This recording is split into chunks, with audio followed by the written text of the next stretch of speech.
Nah, untuk penyakit gula, gimana caranya biar sembuh? Gula itu melibatkan banyak komponen, tidak hanya insulin.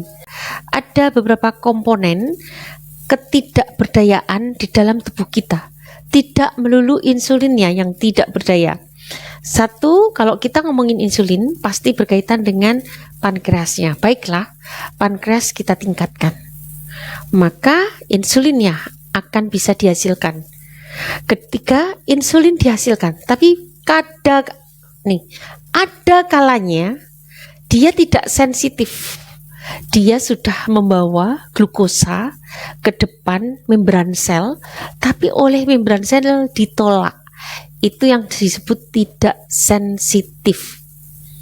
Maka ini harus dibeneri, sensitivitas insulin.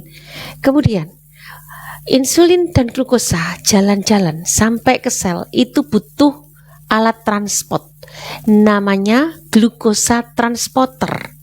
Kalau glukosa transporternya rusak, maka dia nggak bisa membawa insulin dan glukosa jalan-jalan sampai ke membran sel atau sampai ke sel yang membutuhkan. Keempat, tadi ingat kan, ditolak oleh sampai sel sampai depan rumah ditolak. Pintunya tidak terbuka, artinya tidak sensitif.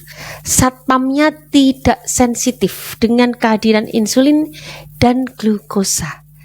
Terpikirkan nggak untuk menggunakan pintu lain? Ada. Kalau pintunya dia sendiri rusak, tidak sensitif, bisa kok menggunakan pintu lain. Dan ini yang harus kita oprek-oprek. Ketika semua patogenesis ini kita beresin, maka pintu alternatifnya, maka yang terjadi tidak akan pernah selesai penyakit gula. Untuk itu, karena semakin banyaknya hal-hal yang harus diperbaiki, maka karena semakin banyak yang harus diperbaiki, maka sebaiknya menggunakan bahan-bahan alami.